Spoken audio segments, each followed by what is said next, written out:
It was a normal Saturday afternoon in the suburbs. Well, maybe normal for everyone else, but I was out of luck. I was having a garage sale. I hate damn garage sales, and like most men, I'd rather just throw all that junk away. But my wife insisted. Even after I told her that we didn't need the money, she immediately responded that we could donate the money to the school our children go to. She is one of the TAY organizers and is truly dedicated to making the school a better place. She's as obsessed with the TAY as I am with my car. So here I am, lying in a hammock in the backyard, relaxing before Sunday when they came. Sunday is an important day for me. I'm planning on running a marathon in the fall, so I usually spend Sunday mornings on my longest run of the week. It's usually between 18 and 24 miles, so I'm useless for most of the day, at least until sunset. When the yard becomes shady, I feel a huge surge of energy, which I use to wash the car. Here's my car in the garage. 29 Mustang GT with bullet wheels and MagnaFlow exhaust system. After my wife, she's my baby. More precisely, before my wife, she was my baby. You may have noticed that we don't have a garage sale to clean out my garage. No, my garage is spotless. You can eat right off the floor, and there's even a TV. Damn, here they come. I closed my eyes and hoped they would go away. But no. Sorry, sir, said the young man. His girlfriend, or perhaps his wife, was holding onto his hand like a lifeline. They both had that damn, we're young, smart, and in love look on their faces. You mispriced the game's Master X Station dual-screen video game system. $50 just can't be the right price. I think you meant 500, right? He asked. Both 3D monitors are included, I said. Plus, I'm adding all the games, headsets, and extra controllers. We get all this for $500, he asked. His face lit up like it was Christmas. The dual 3D monitors alone cost $300 apiece, and the system should cost at least $400. The games are $60 each. Are you sure you're selling all this for $50? No, I said sharply. Cost $50, take it or leave it. His girlfriend poked him in the ribs with her elbow. But he was no fool. Does it work? He asked, looking at me with suspicion. It's been used for less than a month. It's in almost perfect condition, I said. Of course it works. Look, if you don't want it, I'm sure someone will buy it. It belonged to your child, and he ran away or went to school or something, he asked. No, I said. It was mine. Then why are you selling it so cheap? He asked. I shrugged and sighed. This is one of the reasons I hate damn garage sales. Everyone can't just get a good deal. They definitely need to know the history and origin of every damn thing. In fact, getting rid of the gaming system was one of the reasons we were having the garage sale in the first place. I sat down and pointed to the set of furniture on my terrace. I grabbed a couple of beers for him and his girlfriend and a Pepsi for myself and started telling them the sad story of how video games almost ruined my life. My name is Perry Tyler. Okay, no dumb questions, I'm not him. I'm not a huge black guy who dresses like a woman and makes movies. My name was Perry Tyler long before anyone had heard of it. Anyway, I have a degree in manufacturing engineering from the University of Michigan, and I work for Thompson Manufacturing as a chief CNC programmer. I have a cozy home in the suburbs of Michigan, not far from Detroit. When this story began, I had been married to Denise Ankowski for about 10 years. We were happy, or so I thought. We had everything that, it would seem, should mean happiness in our time. We weren't rich, but we weren't hungry either. Like most Americans, we were in the middle of an economic war. Denise and I were complete opposites in appearance and physicality. She peaked early and I peaked late. I mean, the first few years after college were her best. Denise was never a stunning beauty, but she was attractive and had a hot body. Her average attractive face was framed by long, shiny brown hair that made her look more beautiful than she really was. She wasn't a monster, but that hair made her look much sexier. Her body wasn't like the girls from Baywatch either, but she had beautiful legs and big breasts. This probably caused most guys to not notice that her stomach was a little loose even in her 20s, which is a very bad sign. Those breasts also made most guys, myself included, not notice that she had what was called a white girl butt. This is the type of butt that practically does not stand out. It's like her lower back just connects to her legs without any protrusion. It's strange, but this trait is almost never found in the current generation of women. I think maybe it's similar to the Renaissance when Rubensian women were in fashion. What is and is not desirable in women changes. In the 21st century, we seem to prefer women with a little more noticeable butt. Overall, I, on the other hand, was a typical nerd. During and after college, I was thin, awkward, and wore huge glasses. I was socially awkward and incredibly shy. I was also hopelessly in love with Denise. The first few years after college were difficult for most of us. Denise got a job as a waitress, and I started my current job.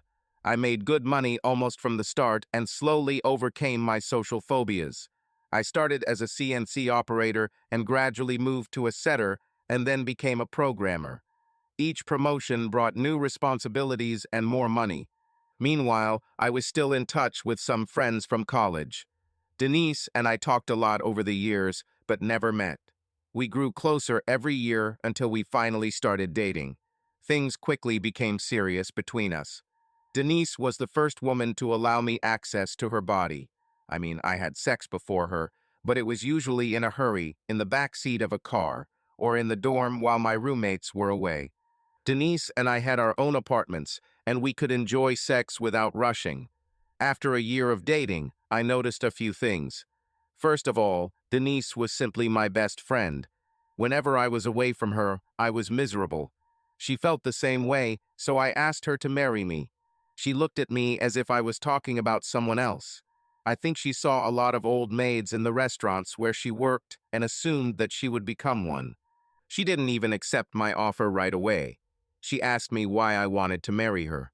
"You already have sex with me regularly," she said. "You know that I will give you as much as you want even if we don't get married, so why would you marry me?" I looked her straight in the eyes. "Denise, I've always liked you. Even before you noticed me, I dreamed about you. Now that we've spent some time together, I've noticed that I have a pretty hard time when you're not around. It's not just your breasts or sex, Denise. I want to spend my whole life with you. Although you are my best friend, I don't want us to be just friends. And I'm scared to think that one day some other guy could take you away from me. I love you, Denise." "God, why didn't you just start with that last part?" she said. "Of course I'll marry you, Perry. But don't underestimate yourself. I know you think you didn't have a chance with me before, but you did. Being with you is great for me too. A lot of the guys I dated before you were only interested in sex. You are the only one who really took the time to get to know me. And even after we started having sex, you are still there and still kind to me. I would never let you go. And I will never let you go. I love you too." So, after 10 years of marriage, we were happy, or so I thought. The past years have brought us many blessings. We had 2 sons, Bobby, a mischievous 5-year-old boy, and Johnny, his little brother, who was 3. We waited until we were financially stable before having children. We had a beautiful house, 2 cars, a swimming pool, and regular vacations. We had everything we needed to be happy. Of course, in 10 years, we have become completely different people. Denise seemed shorter and fuller. Although she wasn't a pig or huge, she was now one of those typical suburban housewives you see everywhere. Yes, her breasts hung so low over her already large belly that everything merged into one big mass, and her butt sank even lower into her lower back. The years and the birth of 2 children have taken their toll, but I didn't notice it. Denise was still the woman I loved, and she was now the mother of my children. This created a bond that a little fat couldn't break. On the other hand, the years have been kinder to me. Being a department head and overseeing one of the most important parts of our business has given me more confidence. Because I was constantly put in situations where people relied on my expertise to solve problems, I became more comfortable in social situations. I also started exercising, and Denise's cooking added some weight to my skinny body. The final step was to give up huge glasses in favor of contact lenses. I think this all became a real problem when Mary Claire Thorpe, who was our nanny at the time, said something. We had a barbecue for Mary Claire because she had just received her associate's degree in child development. Of course, she still has many years of study ahead of her as her goal is a master's degree or perhaps even a doctorate. But this was an important first step, and we wanted to help her celebrate. Mary Claire was a striking, albeit shy, girl. She was tall and slender, but also had a nice curve. Her breasts were no larger than the palm of your hand, but there was no trace of sagging. She had long, beautiful legs and a very beautiful ass. I saw that ass many times when it was swimming in our pool, but it didn't make me lustful. I guess it was like seeing a guy's car with a supercharger. You appreciate it for what it can do, but when you're happy with your own engine, that's not a factor. So here we are, Denise and I, along with our children, Mary Claire, her brother Stuart, and a couple of neighbors. We gathered around our pool, giving Mary Claire gifts and congratulating her. Mary Claire was so happy that she drank several drinks and became a little tipsy. Denise just gave her our gift, a laptop. Before Mary Claire opened the box, Denise said, "Here's our gift, Mary Claire. It might have something to do with the car, so you can return it and exchange it. But what to expect when my nerdy husband picks out the gift? Mr. Tyler is no nerd. He's hot. I'd do that to him in a heartbeat," blurted a clearly drunk Mary Claire. Denise's eyes narrowed, even though she knew Mary Claire was just drunk. I think she hadn't really looked at me for a long time before that moment. In her mind, as in mine, we were just two people in their 30s with kids and a mortgage like everyone else we knew. Hearing that I was hot changed everything because when we first started dating, in terms of attractiveness, she was a throwback star and I was never anything special. Knowing that the situation had changed, even if it was in the eyes of one drunken nanny, attracted her attention. Denise and I spent most of our time playing with our children and doing family activities. I think because of this, the spark in our relationship faded to the point where only coals remained. Women notice these things and tend to experience them internally. On the other hand, I decided that we needed to start some new hobbies that we could do together to rekindle the coals. I had read several articles online about online predators meeting children in game rooms, and our children were getting close to the age where they would start playing video games. In most of the articles, the authors said that one of the best ways to ensure that your children do not become victims or be bullied online is to play games with them. Since I've never been much of a gamer, I decided I needed a background. I went out and bought the biggest, most expensive gaming system I could find. I also bought a lot of the most popular games. I bought a professional system with 2 processors and 2 monitors so that Denise and I could play together and also compete with each other online. In terms of games, I bought Beyond the Call of Duty 4, Unmapped, and Sea Rim, all of which had great campaigns and amazing online versions. When I got home and connected the system, Denise looked at me as if I was on something. "This will help us restore our relationship," I smiled with obvious intention. "How will this help?" she asked. "Well, in 2 ways," I began. "We will play some games together to get closer and improve our teamwork skills." "We already have good teamwork skills," she said sharply. "I know," I said. "But other than family activities, we rarely do anything together just for fun. And in some games, we will compete with each other. We will compete for prizes." "What prizes?" she asked skeptically. "Well, it depends on the game," I said. "It could be something the winner wants to do to the loser." "Don't get your hopes up about perversion, Perry," she grinned. She smiled and laughed, but I noticed that she was more cheerful than usual. This happiness and delight continued until we started playing games.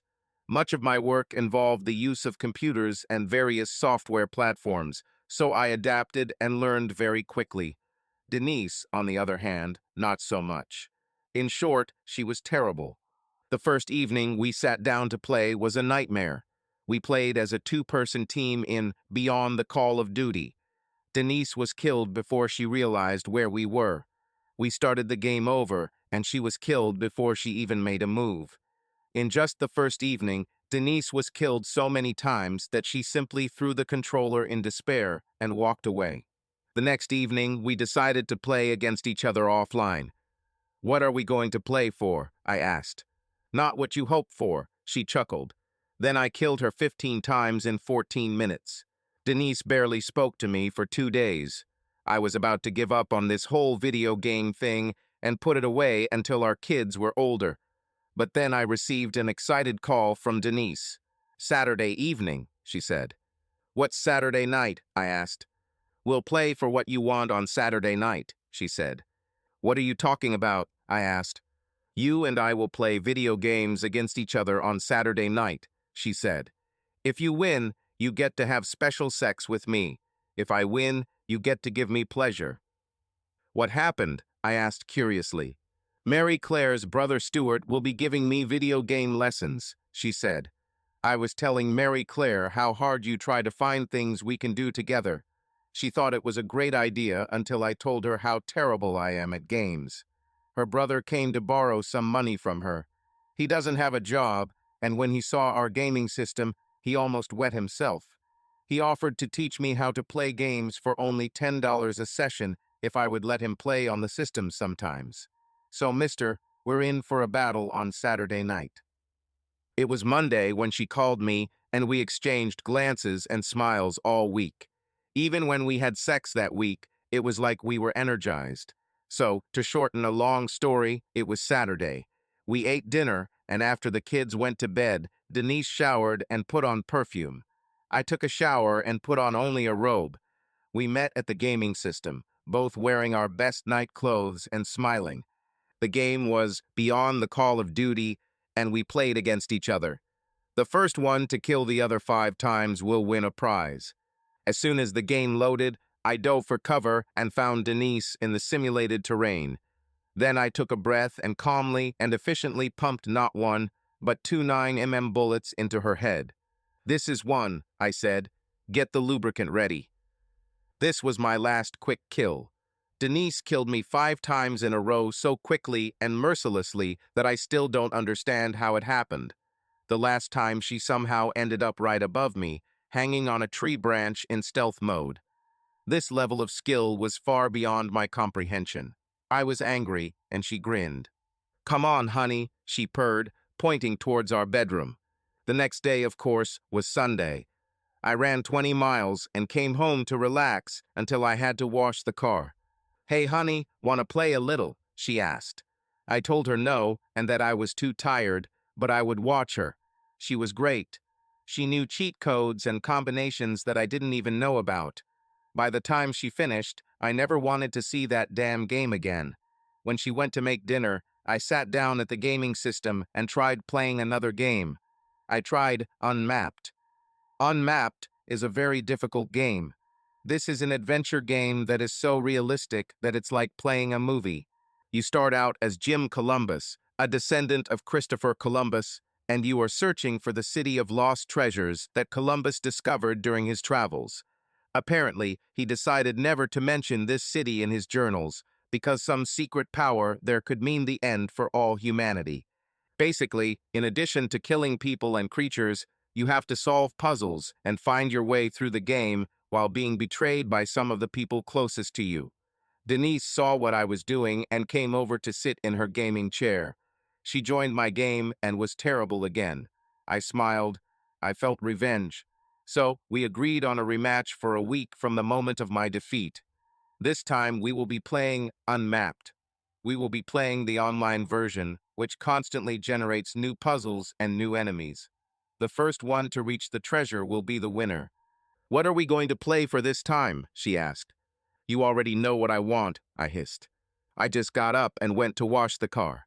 I played Unmapped a lot during the week. I got to the point where I felt like I was inside the game. I also spent a lot of time chatting on the internet, learning more about the game. What made this competition fairer was that she couldn't really prepare for it. It would be a different game every time you played it. Saturday arrived, and we showered and undressed again after putting the kids to bed. We sat down in our chairs and started the game. Of course, since she was better than me and beyond the call, she was superior in gunfights. I was better at solving puzzles. She won, but barely. Repeating the previous week, she achieved her goal. Perry, I just love it when you do that, she sighed. And I love you. Buying this video game was the smartest, best decision we ever made. I'm glad you're happy, I said with a joy in my voice that I didn't really feel. What about next Saturday? She asked. What about her? I asked. We still have one game and none of us have played it yet, she said. I got out of bed and went to the game. I brought the box into the bedroom and we read it together. You're in, I said. This time it will hurt you, she smiled. Nothing, I said. This left her confused. She lay down next to me and hugged me. But you want, she began. Not anymore, I said. Perry, you may not have noticed, but it's been over a week since she said. When I went for a run the next day, I was angry. 20 miles is a long way. This gives you a lot of time to think.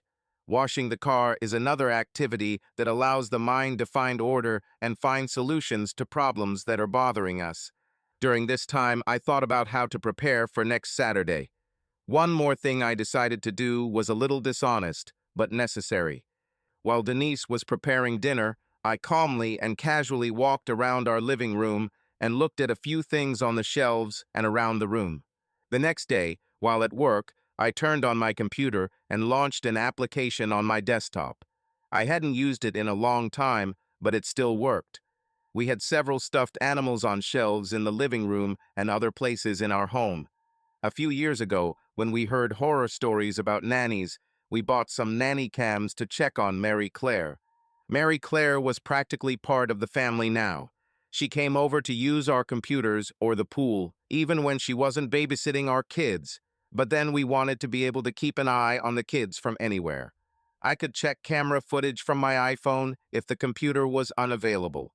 In this case, I moved one of the cameras so that it was looking at the game system monitors. I knew it was a bit of a scam, but I needed to know how Stuart made Denise such an accomplished gamer. I put the camera footage in a small window on my computer desktop. This way I could work on a new program while I waited for her to train. I think I had been working on a new program for a little over an hour when I heard a sound. It looked like Denise was talking to someone. Did you win again? Asked Stuart. He chuckled quietly for a few minutes while Denise smiled and nodded. There was another guy in the room with him. Stuart looked nothing like Mary Claire. He was a large, doughy guy who was already starting to go bald, although he was only in his early 30s. He wore very thick glasses and, unlike the typical nerd, was very aggressive. He constantly expressed his personal opinion on various issues that were important only to him. He then turned the topic to whether Frodo and Sam would ever have found Mordor without Gollum's help. He assured me that they would have found it, because the ring itself could have guided them. He claimed that the ring knew where they were going and resisted it, which is why it was so painful for Frodo to wear it. After this conversation, I refused to ever watch the Lord of the Rings films and did not allow them in my home. When Stuart gave us a boxed set for Christmas, noticing we didn't have one, I quickly threw it away as soon as he left the house. Will I get paid now? Asked Stuart. Denise suggested that Stuart's friend might feel more comfortable outside on the terrace as long as she gave him money. I didn't understand this. I paid Stuart. Besides, we have all morning and most of the afternoon, she said. Stuart looked at his friend, who was about to say something, but fell silent under Stuart's gaze. He went outside, muttering something under his breath. Denise and Stuart watched him leave the house and heard the door click. Denise then pulled Stuart into the living room and knelt down in front of him. I pressed a key on my keyboard to start recording the video stream and grabbed my jacket. I immediately told my secretary that I had an urgent matter at home and needed to leave. 2 minutes later, I was already in the parking lot. I didn't need to rush. The bitch told this fat nerd that they have all day. The roar of my Mustang's engine was extremely loud in the early morning quiet of the parking lot. I passed several colleagues who had just arrived at work as they left the parking lot. I parked a block away and walked the remaining distance. The prominent sound of my car's exhaust system would have given away my presence had I not done so. I walked through the gate into the backyard instead of opening the front door and alerting them. I wondered where Stuart's friend might be. Perhaps he went home. The back door was wide open. I carefully entered through the kitchen and found them. Stuart had sex with Denise. "Hurry up," Denise said. "This is not what I like." "You told him you had all day," I said loudly, causing them to turn in my direction. Denise quickly straightened up, and Stuart almost fell. "Perry, what are you doing at home?" she asked in shock. "Oh, damn," said Stuart, who couldn't help himself. I crossed the room, heading straight towards Stuart. His eyes continued to get bigger. Although Stuart was physically much larger than me, he knew what awaited him. Boxer Mike Tyson was once asked in an interview what was the best punch he ever threw. He said the best punch he ever threw was against Robin Givens when he was married to her. I was in this mode when my fist flew towards Stuart. I've never been much of a fighter. Other than a few self-defense classes, I was mostly a reformed nerd. But that morning I was amazed at my actions, as if I were watching it from the outside. I understood exactly everything that was happening in the room. I was one with the universe at the molecular level. That's why I noticed that Denise's face was a mask of horror as she rushed towards me. Perhaps he had been the victim of too many video games, or perhaps the connection between sex and violence was too close for him to separate. Denise rushed towards me and grabbed my arm to keep me from beating Stuart further. She was holding my hand, and this bitch weighed more than me, so reflexes kicked in. His shrill screams were probably heard in the next district. I looked at Denise and pushed her away from me. "Perry, we need to talk about this," she said. "What's there to talk about?" I said sharply. "You have saved your lover for now. But the next time we meet, things will be different. Get out of my house, all three of you." "What are you talking about?" she screamed. "I don't have a lover. I tried to save you from jail. Our children need both parents, and we won't be able to figure this out if you kill Stuart. He's pathetic. Look at him." "Denise, just get out of my house," I repeated. "Take Stuart and his buddy with you." Stuart was still lying on the floor, curled up in the fetal position. Stuart's friend, meanwhile, was crying and trying to open the locked front door with only his left hand.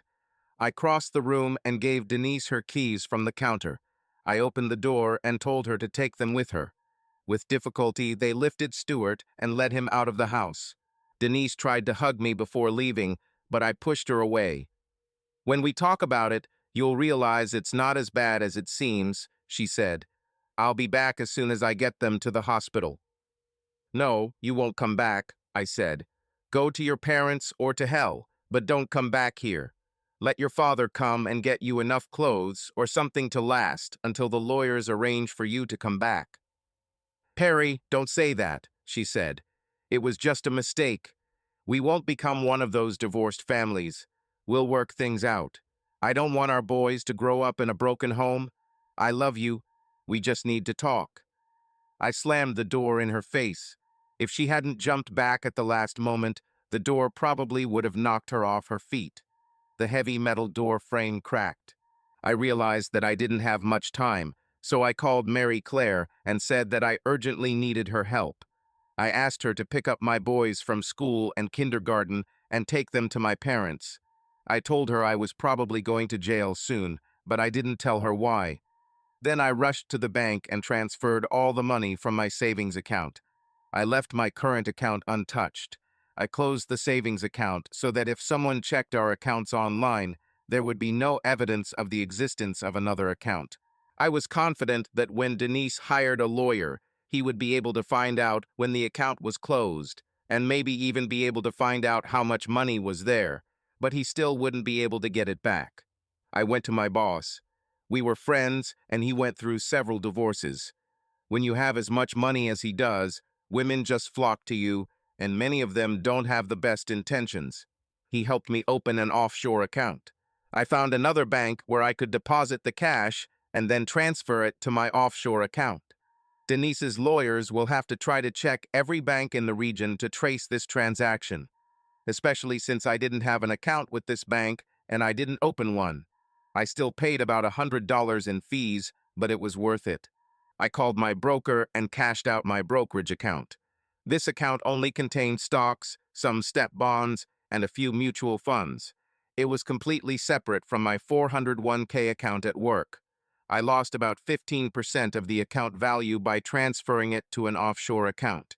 If I tried to withdraw it by cash or check, I would have to pay taxes, which would reduce the amount even more. I called my boss again, and he said he had an idea for me that he was working on. He had a friend in Vegas at one of the casinos who was going to help us. He also told me to park my car in his garage. I asked my secretary to follow me to my boss's house, where he lived with his current girlfriend. We returned in her Honda, and I rented a car. I drove the rental car back to the house and noticed that the police were already there when I arrived. I smiled and waved to them. "Mr. Tyler, there are 2 people in the hospital with serious injuries," one of the officers said. "They don't want to file a complaint, but we'd like to hear your side of the story." "I came home to find one of them having sex with my bitch wife," I said. I reacted as any man would. "Do you need proof?" I asked. The 2 policemen looked confused. "Come into the house," I said. They reluctantly followed me. I went to my home computer and turned on the recording. They watched the first part, which I saw from the office. I stopped recording long before I attacked Stewart. "Sir, I really understand what you're going through," the first officer said. "I've been in that situation myself. Even though these guys don't want to file a complaint, we need to take you to the station to fill out a report. I think your wife talked them into not saying anything. You probably won't be there long." "Oh, I'm ready, officer," I said. "I don't mind sitting there for a while. I'm fine. My house has a front door and a back door. The back door has a special lock, so we were initially warned not to lose the keys to it because replacing it could mean replacing the entire door. Denise almost immediately lost her key while on vacation. When I left home, I broke my front door key in the lock. My tailgate key was in the glove compartment of my Mustang. Surprisingly, I was not sent to prison. I was put in an interrogation room. They did not take my phone, wallet, or any of my personal belongings because I was not arrested. They left me alone while I waited for the detective to arrive. I called Mary Claire, who had already taken my children to my parents. She asked me what was going on. "Your brother would probably be the best person to talk to," I said. "But thank you for taking my children. I owe you one." I talked to my father and explained to him what was happening. He decided it would be best to say that he was taking the boys fishing with my permission. My father knew thousands of fishing spots, and my boys loved to fish. My phone rang almost immediately after I hung up, and it was Denise. I immediately disconnected the call. She called again, and I hung up again. The next call was from Denise's mother. I loved her, so I couldn't hang up. She asked me if I could go to the hospital and talk to Denise while she waited to hear about Stewart. I asked her how much she knew about what was happening. She said Denise only told her that we had a fight over something I did to Stewart, and she was trying to make things right. I decided that it was better for Denise to tell her parents the truth. If she lies to them, I'll tell them the truth. I said I couldn't go to the hospital because I was at the police station. Within 5 minutes of hanging up, I received a bunch of calls from Denise, none of which I accepted. Half an hour later, I told my story to the detective who was working the case. I was sitting and waiting to be released when Denise burst into the police station. Someone told her where I was and brought her to me. She ran up to me and tried to hug me again. I raised my hands and stepped away from her. "Stay away from me, bitch," I said. "Honey, we need to go home and figure this out," she said. "There's nothing to make out," I said coldly. "After our divorce, you will have plenty of time to have sex with Stewart and anyone else." "Damn it, Perry," she said. "You're the only one I want." "We all have to want something," I said. "But I'm the one you want, but will never have again."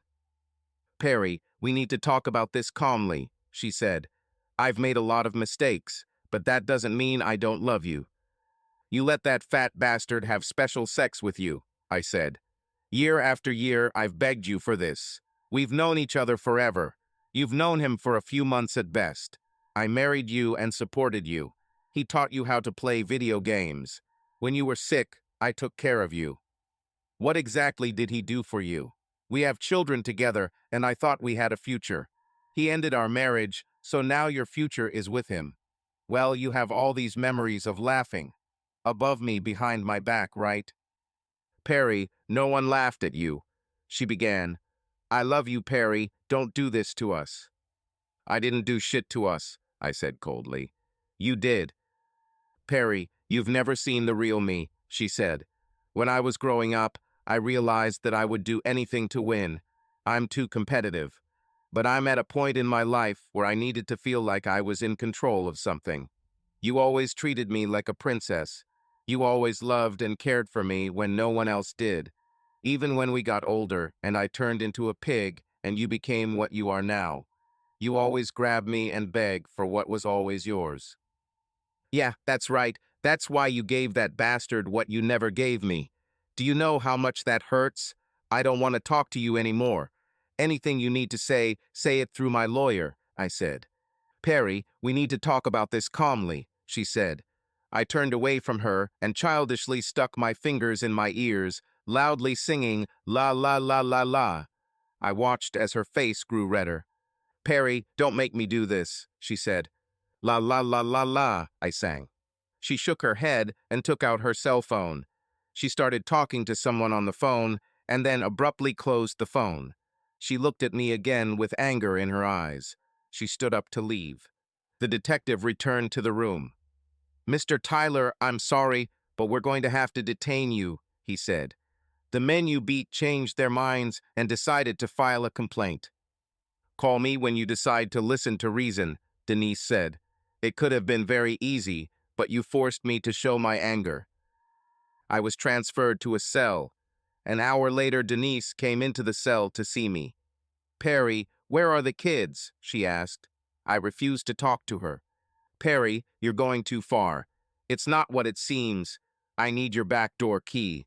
It's not among your personal belongings, and something is broken in the front door lock, she said. Denise, the house is in my name only. I already told you I don't want you in my house.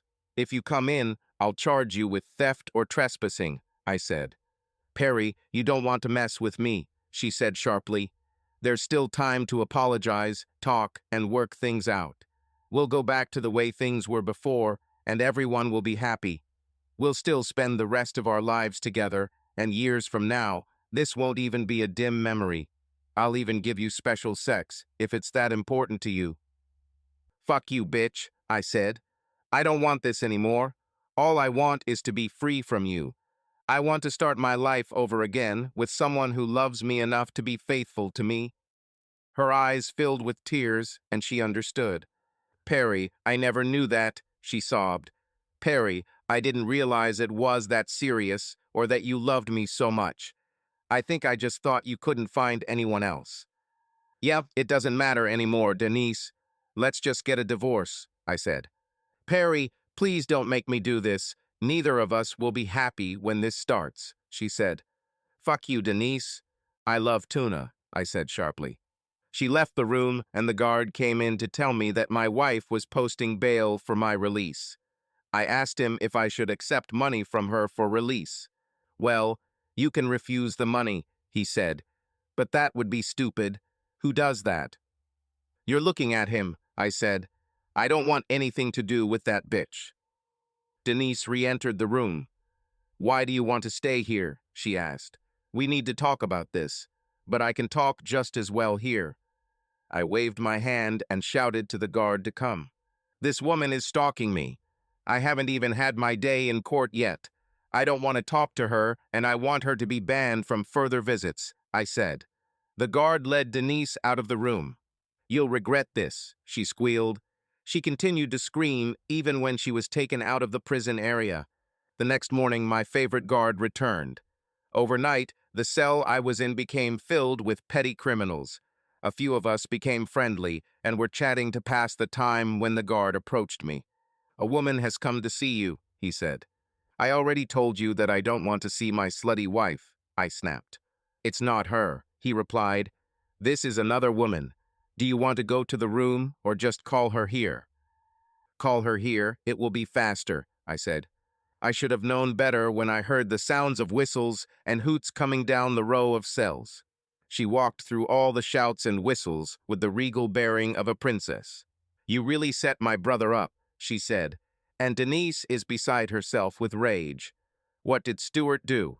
I told her what happened, and her eyes got bigger than Stuart's right before my first punch hit him in the face. God, I'm so sorry, she said. I can't believe my brother would do something like that. His college career is over. Why does this have to do with him going to college? I asked. The dean hates Stuart, she said. He's been on probation since he went back to school. The last time the dean told him that if he misspoke even once, he would be kicked out forever.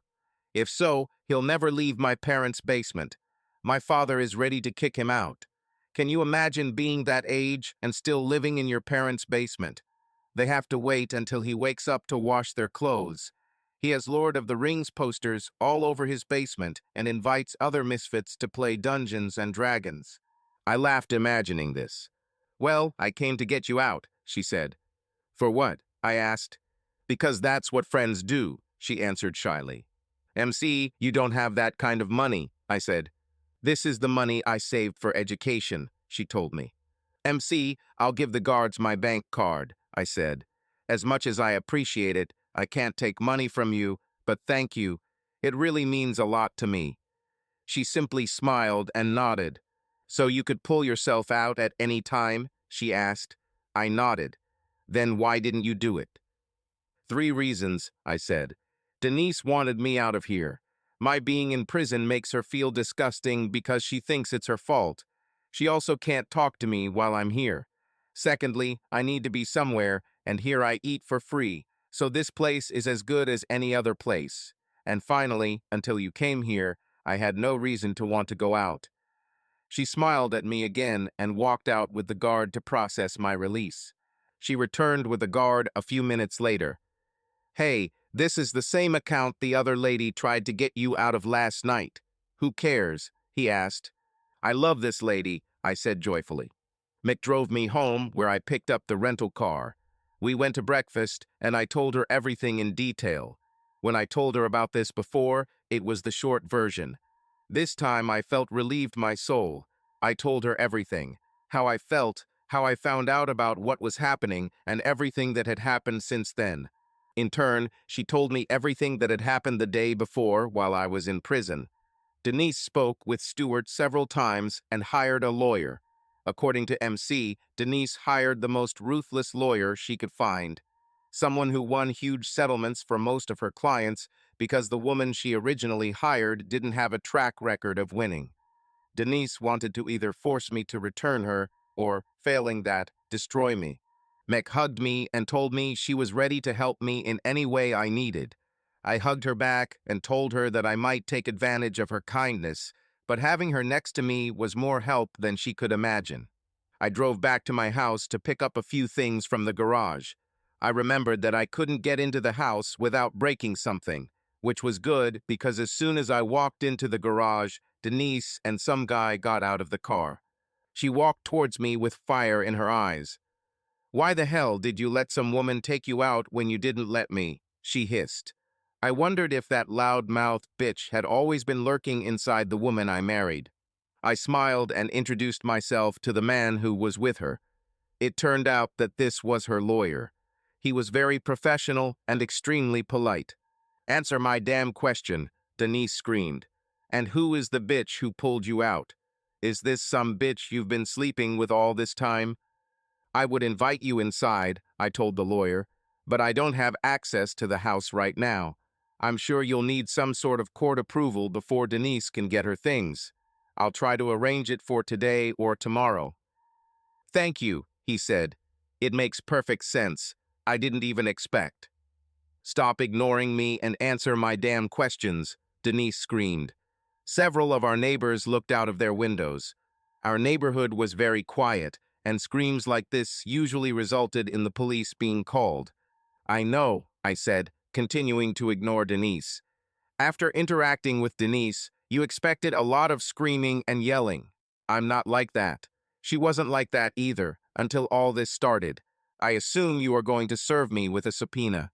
Here is my mobile number so I can arrange to be served at a time that suits me. I'm not sure where I'll live. Aren't you going to live in the house? He asked. I sold the house, I said. I am the sole owner. My wife's name is not on the mortgage. I just decided that if we weren't going to live here as a family, there was no point in keeping him. His eyes became huge and Denise began to cry. Could you please answer her questions before she gets hysterical? He said. Denise, Mick pulled me out. I used money from our account or my account. There is no woman with whom I am cheating on you. You've been the only woman I've been with for the last 10 years, Denise. I loved you until you ruined everything. She looked at me with watery eyes. For a few seconds, the bitch she was trying to become disappeared. But we could still have everything we wanted, she said. It was a mistake. My desire to win at any cost took over. No, Denise, I said. We cannot. We can't go back to the way things were. There is no way to erase from my memory what I saw. There's no way I'm going to trust you again. You are sure? She asked quietly. Maybe you're just still hurt and angry at me. Maybe if we give it a little time, you'll change your mind. I don't think so, Denise, I said. Well, can we talk about this? She asked.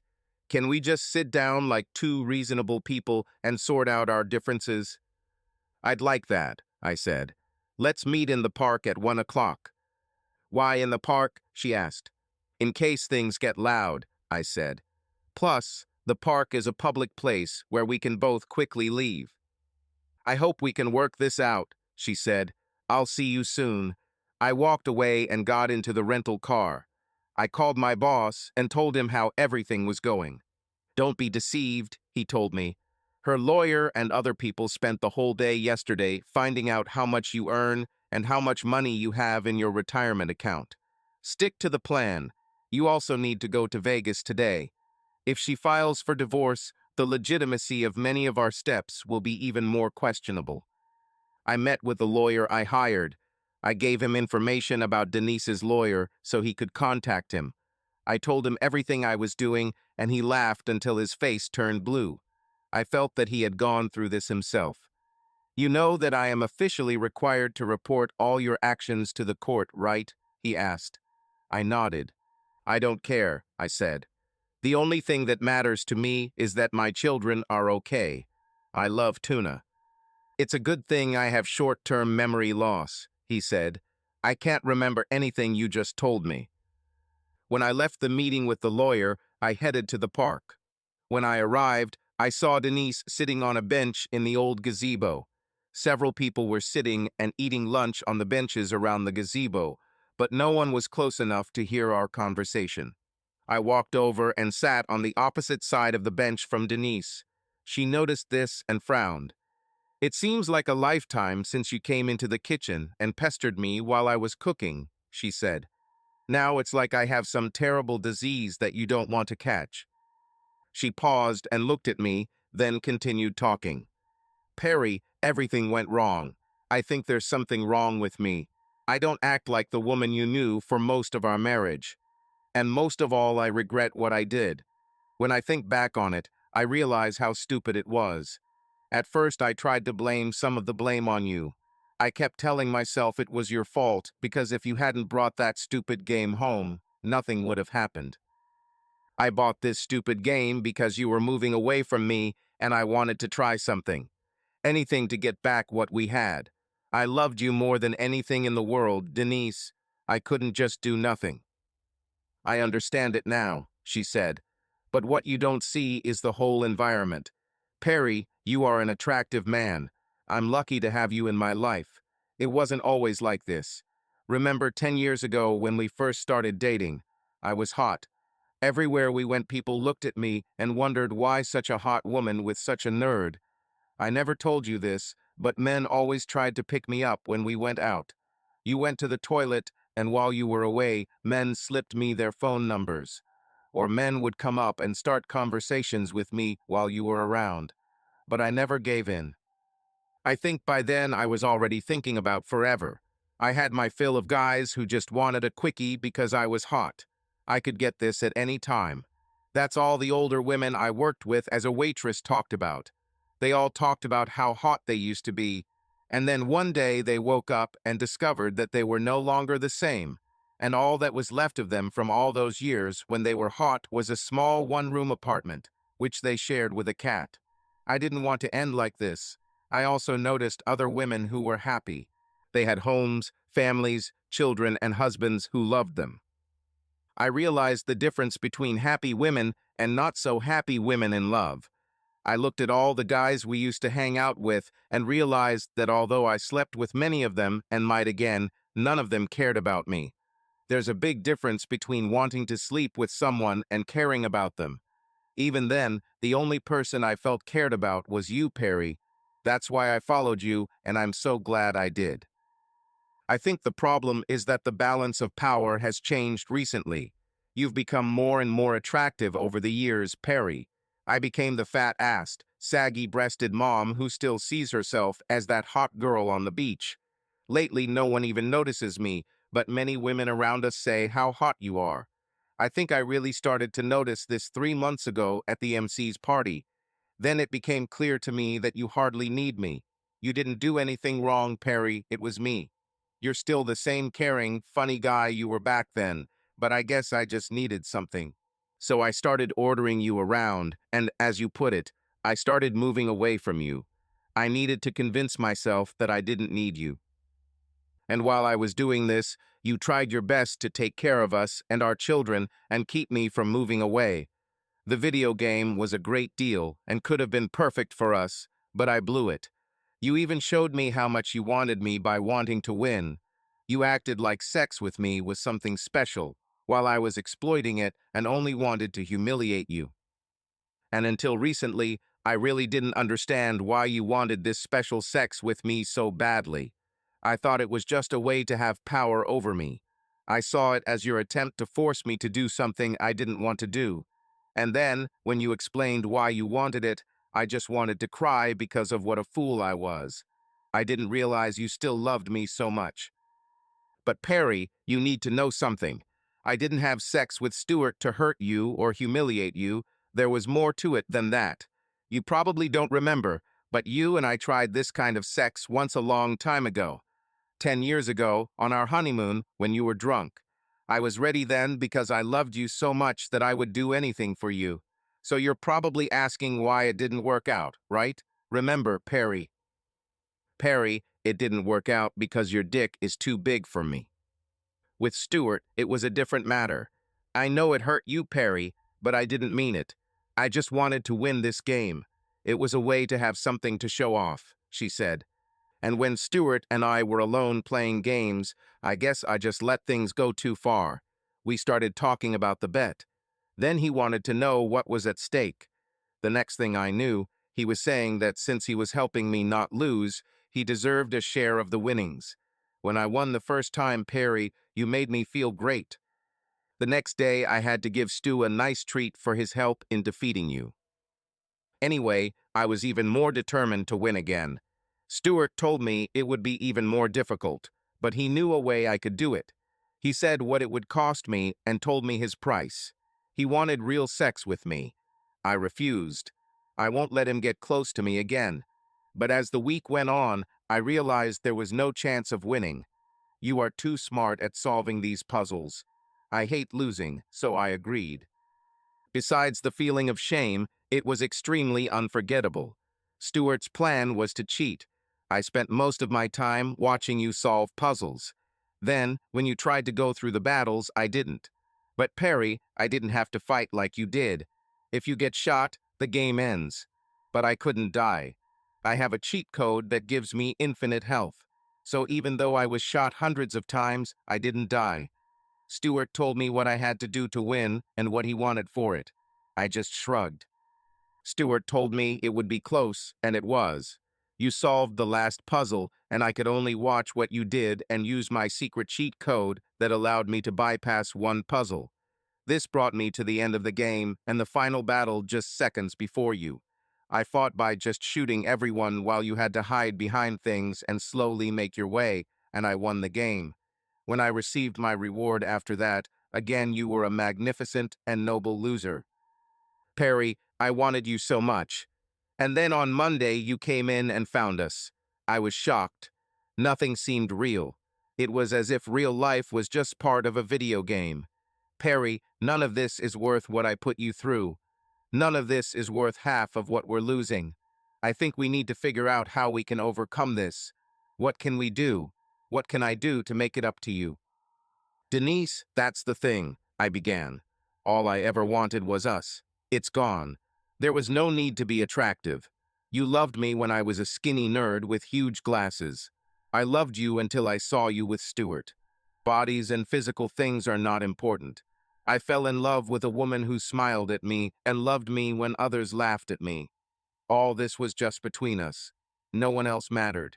You lost it all when you slept with Stuart. The only thing we need to do is understand what is best for children. We need to discuss custody of the children and how best to care for them. Perry, that's not what I wanted to hear, she said. I came here to find out what we need to do to get back together. I don't want to hear this nonsense. Now start thinking. Think of something we can do to fix this. She began to worry again, and her voice began to rise. Sorry, Denise, but this is all too much for me. Acting like a bitch and yelling won't fix it. We will never regain trust. The only thing we can do is start the next chapter of our lives as co-parents, and maybe one day we can be friends when the pain goes away. Joint parents, she screamed. She stood up from the bench and stared at me. Friends, I don't want to be your damn friend. You have 2 days to get your head out of your ass before we go to war. If you force me to act, I will take everything you have. I'll take all your money, all your savings, your house, and even your little car. She screamed so loudly and cursed so much that people around us looked at her. In 2 days, Perry, one way or another, you will be fucked. Either with me in our bed, or you will be fucked in a divorce. You'll sleep on the bare floor of a shelter and eat tuna straight out of a can while you work for me, she spat. And even then, I'll probably have Stuart or someone else, not because I want to, but just to make it worse for you. And when you retire, I'll get most of your retirement package, or at least half, so you'll have nothing left anyway. Is it clear? And one more thing, Perry, if I even hear that you are with someone else, I will destroy you. She then turned the bench over and went into her car. That afternoon, I went to Las Vegas. I stayed in a nice hotel and even gambled a little in the casino. The next morning, as I was preparing to fly home, there was a knock on my door. The man standing behind the door entered the room as soon as I opened it. He handed me a folder. Most of the documents were on official hotel letterhead. The documents detailed how I lost almost $200,000. Where do I get this kind of money? I asked. He just smiled and looked at me. You sold your house and cashed in your pension, he said. Then you lost all your money in the casino. Your boss, Justin, is my cousin. A few years ago, he lost almost $1 million to the bitch he was married to. He arranged all this. We even invited one of our relatives to move into your house for the summer. You need to complete this before the start of the school year. The children involved, my niece and nephew, will probably have to go back to their house to go to school. I smiled and nodded my head. I was so happy that I decided to stay another day in Vegas. I watched the show, ate a lot of fancy food, and even smiled at a few beautiful women. I wasn't ready for a new relationship yet, but I needed to practice because someday I would definitely start dating again. All that was left was the collision, and it happened much faster than I expected. The morning I returned, I stopped by the office to thank Justin for all his help and update him on the progress. My father was due to return with the children in the afternoon. One of the things that really surprised me was that Denise never asked about children. As I parked my rental car in the company lot and dreamed of my Mustang, Denise's lawyer showed up. There was another guy with him, and Denise came up behind them. So, are we going home? She screamed. I just smiled and shook my head. Her eyes darkened and her face turned red. She looked like a cauldron ready to explode. The guy accompanying Denise and her lawyer came up to me and handed me a folder. You have been served with a subpoena, he said. Denise's lawyer looked really apologetic when he started talking to me. I understand that this is not the best way to do it, he said. Your wife insisted. This seems too harsh to me. Perhaps you could bring your lawyer to my office, and we could have a meeting to discuss this calmly, and perhaps start talking about property division or settlement. I warned you, Perry, Denise said with acid in her voice. When you are ready to listen to reason, I can make it all go away. But you should know that your trial on assault charges is coming up too. You could end up in jail again. I can make that go away too. She looked at me like a cat cornering a mouse. Anyway, I'll be back to my house soon, she said. Later that day, I met with Denise and her lawyer. My lawyer was there, but I did most of the talking. There were other people there from both sides. Denise brought Stuart and his friend. I brought another friend, Justin. As soon as Stuart saw the guy I brought, he became extremely nervous. Are you ready to give up? Denise asked, sitting down. Let's get started, I said. Well, her lawyer began, we are filing for divorce on the grounds of mental cruelty and... I burst out laughing and everyone looked at me and my lawyer. What is it this time? Denise's lawyer asked. Let's go back 15 seconds, I said. Your client begged me to stay with her. Does it look like I was being cruel to her mentally or otherwise? He looked at Denise and she was ready to explode. Okay, I said. Denise, I thought you would file for divorce due to irreconcilable differences, and I was willing to accept that. That way no one would be humiliated, and we wouldn't have to involve Stuart and ruin his reputation. But I guess if you're trying to fight bullshit with fire, I'll have to provide a dose of truth. I changed my counterclaim to treason. Denise's lawyer looked at me in surprise and then at her. You didn't tell him why I was divorcing you, did you? I asked him. Your client didn't tell you why I'm divorcing her, did she? Well, he stuttered, it's a no-fault state and you have no proof, do you? I picked up my iPhone and turned on the nanny cam video. His eyes rolled back and he looked at Denise. I need to consult with my client, he said. He and Denise went outside. We heard a lot of screaming and yelling through the door. I smiled at Stuart, who looked very nervous. When Denise and her lawyer returned, he sat down and said, We are willing to accept irreconcilable differences. I'm not sure I'm ready now, I said. After all the pain she caused me, maybe everyone needs to know what kind of person she is. But let's leave that for later. Continue your lawsuit. My client wants a house and primary custody of the children. She is seeking child support and spousal support. She wants her car and 60% of her savings and checking accounts, as well as her investments and half of your retirement plan. She also wants to suggest that you go to couples counseling to try to resolve your differences. I started laughing again. The lawyer looked at me again. What is it this time? He asked. You know that when you walk in and find the woman you love doing sex with another guy, it really changes you. You start going crazy for a while. All I can say is that I wanted to close this issue. I wanted to leave her and start over. Then no. No, what? Denise asked, getting to her feet. What the hell did you do? I sold the house, I said. I sold it before you filed for divorce. I also withdrew all the money from my savings account. I thought I could go to Vegas and triple, or at least double it and pay you back, and we could go our separate ways and start over. You're with some guy who doesn't care that you're cheating on him, and I'm with a woman who can be faithful to me. But you didn't triple the money, did you? She asked.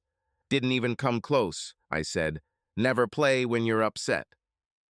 How much money did you lose? Her lawyer asked. That's it, I said. I still owe the casino several $1,000s. What about cashing out your retirement plan? Asked the lawyer. Surely my client has a right to something. I haven't worked there long enough to be fully invested, I said. And I was so upset about what Denise did that when I walked out of there, I told Justin to stick it to himself, so he fired me. Since I'm not fully invested, it's not worth much. I had to sell my car to start paying off my debt to the casino. So now we only have Denise's car, which we still owe money on. Without a job and a place to live, I'm not sure how we will keep up with her payments. The children Denise didn't even ask about are with my parents. You're a fucking idiot, Denise screamed. We'll have to start all over again. What I did was stupid, but this is worse.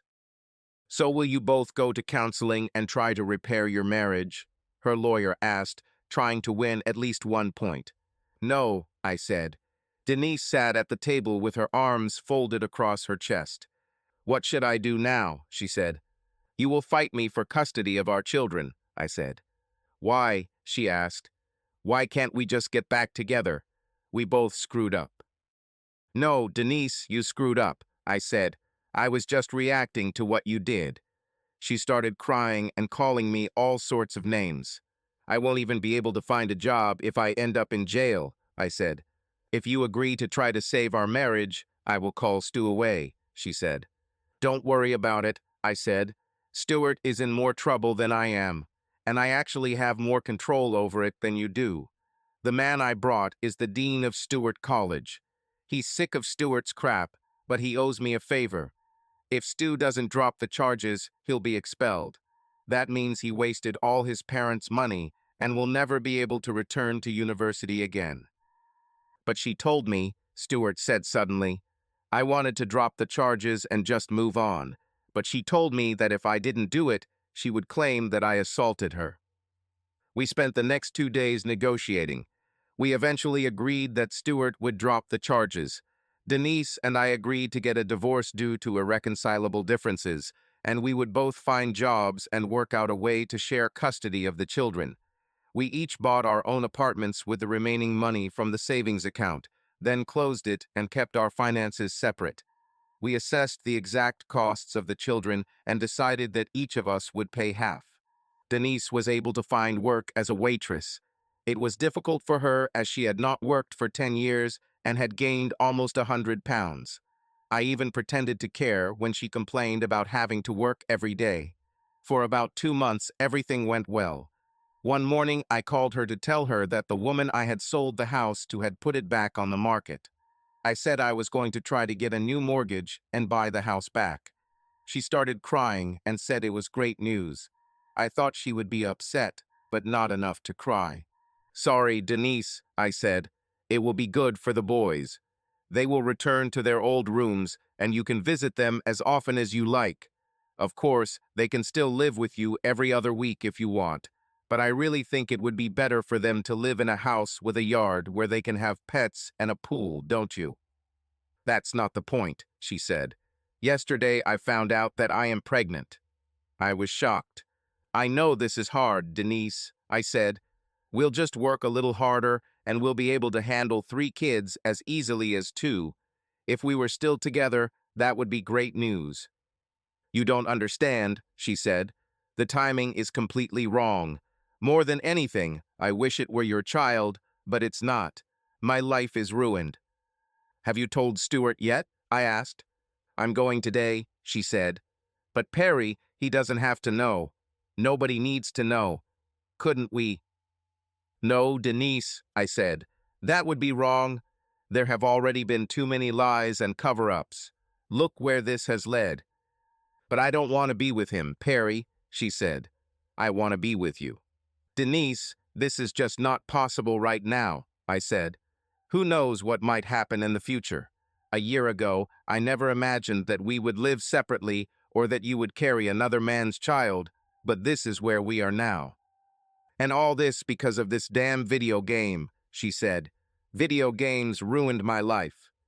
No, honey, I said sadly. These are not games. Your refusal to keep your legs closed has ruined both of our lives. Over the next few months, things got better and worse at the same time. My summer residents moved back to their home state, and I got my home back. Denise told Stuart about the baby, and he denied it was his and hired a lawyer. I told Denise that I was willing to help her through the pregnancy until a DNA test could be done to confirm the baby's paternity. The boys moved in with me full-time because as Denise's pregnancy progressed, it became increasingly difficult to care for them. She still visited them often. I convinced MC, who had always been there for me, to just move in with me and look after the boys full-time. She structured her fall school schedule so she could attend classes while they were in school. Denise also lost her job because she simply couldn't stand or move fast enough during her pregnancy. Stuart reluctantly allowed her to move into his basement. He only did this at the request of his parents, who were delighted at the prospect of their first grandchild. He and Denise fought like cats and dogs. On the other hand, Meg was acting more and more like a wife to me than anyone else. She did much more than just look after the boys. She took care of me too. She cooked, cleaned, and spent time with me. It was Meg who finally put the gaming system in the garage. One day I came home, and she wasn't in the living room. 2 monitors, a system unit, gaming chairs, headsets, and everything else associated with the system simply disappeared. The sofa and chair were moved to be directly in front of our flat-screen TV. It was a much more intimate setting for an intimate group of people to just watch movies together. "Put the steaks on the grill," Mick said as I stood looking at the space the gaming system occupied. "Everyone is waiting for you. The kids can't go swimming unless we go out into the backyard to supervise them. I got a pirated copy of The Avengers for us tonight." Where? I started. She crossed the room and placed a finger on my lips, silencing me. "Every time you look at that thing, you become sad," she said. "Several months have passed. It's time to move on." Mek was wearing a swimsuit with a long shirt, which apparently was one of mine. There was a slight scent of perfume coming from her. For the first time in months, I began to let go of some of my anger at what Denise had done. That evening was perfect. It was a family evening, something I haven't done in so long. Ever since Denise started pulling away from me and the boys, I tried my best to get her back. The boys settled down on the couch with popcorn, leaving only the chair for Mek and me. We squeezed in there together, and the contact was divine. She wrapped her arms around my waist and rested her head on my shoulder, sighing. Like most men, I absolutely hated the idea of snuggling up on the couch with a young, beautiful woman who was interested in me. I continued to miss my fat wife who cheated on me. Seriously, we didn't kiss that night, but it was so nice to sit and cuddle that I didn't see much in the movie. As summer turned to fall and Mek and the kids went back to school, we rarely saw Denise unless we were visiting her and her new family. This pregnancy was harder for Denise, and she often blamed it on my absence. "That damn Stuart is useless," she scolded. "He will be the worst father in the world. I am a 36-year-old pregnant woman. Why the hell am I sleeping in the basement? I have nothing." Denise became increasingly grumpy as time went on. The kind and caring woman I loved was gone. Mek and Stuart's parents often told us that she was only grumpy because she was pregnant. I wasn't sure about that. I think that while we were together, I was so busy trying to please Denise that she had no reason to complain. My strong stance and refusal to take her back really exposed her bad character. Denise and Stuart constantly argued about everything. They clearly hated each other and blamed each other for the state of their lives. Denise hated Stuart because he ruined our marriage and her lifestyle. Stuart believed that Denise had ruined his ability to socialize with other nerds and have Dungeons and Dragons parties in the basement. His parents are tired of supporting Stuart over the years. His father started telling him that he should be kinder to Denise, because if it weren't for the child, they would have kicked him out of the house a long time ago. Stuart's parents also began to treat my children as their grandchildren. It wasn't uncommon that I would drop Mek and the kids off at Denise's place, and the kids would run to Stuart's parents for hugs and treats. They started looking at Mick and me and exchanging knowing glances. Mek always blushed 2 or 3 shades darker when she noticed this. In fact, we were all sitting on the back porch talking about a topic that was bothering MC's dad when we heard the tragic news. MC's father called us to his home because he was already in despair. At first, he talked about small things until the children were playing on the grass with his wife. "So, Mary Claire, he knows you can't?"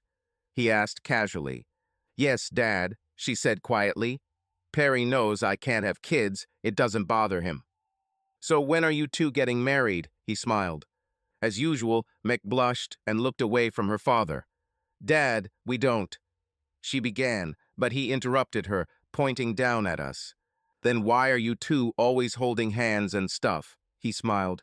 I just don't want him to get lost, she said. This porch is pretty big. Of course, he said. It's amazing that no one has gotten lost on this porch yet. Maybe I should draw a map or a plan of the porch and hang it on the wall so no one gets lost. We all laughed, but Mech and I didn't let go. The reason I asked you to come here is because I can't stand it anymore. MC, you are 25 years old. You have your associate's degree and are working on your bachelor's degree. You have a job, your own apartment that you don't live in, and whether you like it or not, you have a family and a man who loves you. Don't deny it, Perry. I saw the way you look at each other. I don't want to talk about you too. I'm proud of you, Mary Claire. As he said this, he reached out his hand and gently touched her cheek. But I want to be proud of your brother too, he added sharply. This guy is 32 years old and still acts like a teenager. He's been in college for 14 years and I'm tired of supporting him. I'm turning it off and need your help to do it. MC, since you don't live in your apartment, can I sublet it to your brother and Denise? I don't want my grandson to live in this damn basement. And you, Perry, you're already like my brother-in-law, so technically that makes Stu your brother-in-law. Can you get him a job where you work? I mean, any job, even sweeping floors, is better than nothing. He went to college all his life. He must be able to do something. And then a very pregnant Denise came out of the house, holding a piece of paper in her hand and screaming. That damn bastard, she screamed, crying and cursing at the top of her lungs. As I watched, Mick immediately walked over to the boys to try and cover their ears from their mother's tirade. She looked at Denise and reminded her that children should not hear such language. Denise broke down and dropped the paper on the ground. MC's parents tried to calm her down. I picked up the note and looked at it and was shocked, so I asked Mick to take the boys inside and give them something to drink. She offered them soda and their eyes lit up. I started reading the note out loud after they left. Denise, I can't take this crap anymore. Not another day. I wish I had never met you. You are a top-notch bitch, and you have truly ruined my life. I don't understand why Perry was so upset at the thought of losing you. Now I see that I did him a favor, and you noticed that he wasted no time replacing you with my sister. Life with him was always ideal for her. Remember her party. She may have been drunk, but she was telling the truth. Mary Claire now has the perfect life and the perfect man she dreamed of. They were once yours, but while she's happy in her life in heaven, I'm stuck with the harpy from hell. My parents don't help. They moved you into my basement without even asking if I wanted it. They're trying to mold us into some kind of pseudo-family for reasons I can't understand.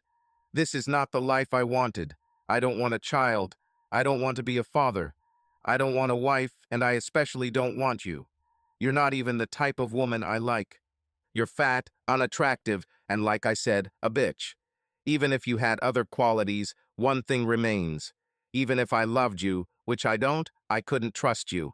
Let's face the truth. Perry is an attractive guy. He's the father type. He had a good job, and he loved you. You were married to him for over 10 years, and he tried his best to support you, and you still cheated on him. How can I expect you not to do the same to me? I don't even think the child is mine. I'm sure aliens placed my DNA in your stomach as an experiment. I also don't intend to work myself to death like Perry or my father. I'm not the hard worker type. I don't intend to work like a slave to support you and your children just because of two careless sex. I'm too smart for that. So, with a less heavy heart and a much lighter step, I'm getting out of here and heading for greener pastures. Don't try to look for me. I won't be where you look. And tell my father that now he can rejoice. I'm finally leaving his basement. Sincerely, Stuart. When I finished reading the note, Denise just started crying. MC's parents tried to console her and tell her that everything would be fine, but she didn't believe it. Life has this funny way of biting you in the ass when you do bad things. But I must say that in this case everything ended correctly, despite all the lies and intrigues. Some bad things happened, but we survived them. So, I said, looking at the couple, Do you want to buy this gaming system or not? The woman was clearly reconsidering her decision. The man began to nod.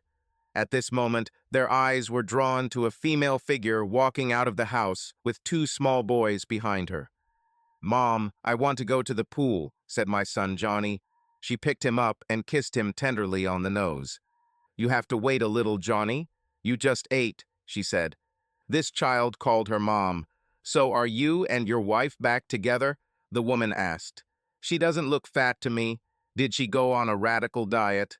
Before I could say anything, an old and loud 1980s Yugo showed up on the lot with obvious signs of rust and body damage. The windshield was cracked, and all of the car's wheels had excessive camber, as if the car had been overloaded. A fat woman got out of the car, leaving the engine running. A much larger, fatter man with no chin and huge glasses came out of the passenger's side and began looking around my yard for things to sell. They both noticed the gaming system at the same time. "I married an MC," I told the couple I was talking to. "The woman who just got out of that car, if you can call her that, is Denise. I wonder what she's angry about now." As we watched, Denise ran around the yard until she found a baseball bat. She took out crumpled bills from her bag, which she handed to MC. "Here's $50, she said loudly. "It's mine, right?" Mick smiled and nodded. "No," Stuart shouted hysterically. "Fuck you, Stuart," Denise hissed. "I bought this shit, so now it's mine." As we watched, she raised the baseball bat over her head and hit the gaming system as hard as she could. She repeated her actions until pieces of plastic and circuit boards scattered all over the yard. Denise laughed like crazy, destroying the once modern gaming system. "You're going to ruin my life, aren't you?" she shouted, striking the device again. "Looks like you'll have to buy something else." I smiled at the couple. "I think the gaming system is sold." "Wait," the woman said. "Now it's clear that you married the MC, but how did Denise and Stuart end up back together?" We sat down at the table again, and I continued to tell the rest of the story. Over the next few months, everything happened unexpectedly. Denise gave birth to a baby girl who, unfortunately, looks exactly like Stuart. A DNA test confirmed paternity. She still lives in the basement with her daughter, but as you can see, they are not alone there. About a month after the baby was born, Stuart called his parents and begged them for help. He ran out of money just 100 miles from home and was caught stealing food. He got into even more trouble when the sheriff tried to arrest him. Stuart tried to run away and accidentally hit one of the sheriff's deputies. Although it was an accident, it is still a serious crime. MC's parents had to pay a lot of money to free Stuart. So now Stuart, Denise, and their daughter Betty are not living so happily in the basement. Denise rarely visits our children because they are afraid of her. They started calling Mick Mom soon after we got married. The criminal record only made matters worse because now, with a felony conviction, Stuart has an even harder time finding work. Denise is watching him like a hawk. His parents insisted at their wedding that their daughter bear his last name. They still argue constantly, but they do have some small successes. Denise found work as a waitress again. She makes minimum wage, but most waitresses make good money from tips. Denise is so grumpy that she barely gets any tips. She recently bought Stuart a lawnmower, and he mows neighbors' grass throughout the neighborhood. Sure, he has to compete with most of the kids in the neighborhood, but he studied marketing in college. He plans to expand the business to clear snow in the winter and remove leaves in the fall. Ma came over and brought me another Pepsi. She leaned over, kissed me, and returned to the boys. "So everything worked out great for you?" asked the man. I nodded. "Buying that gaming system was the smartest decision I ever made," I said. At that moment, Denise's car stopped rattling and stalled. She stopped hitting the remains of the gaming system with the bat and tried to start the car. It wouldn't start. Denise started hitting the car and crying. Subscribe to our channel so that your love doesn't cheat on you, and go ahead and listen to the next story, because this story is nothing compared to the next one. If you're under 18, don't even think click to the next one.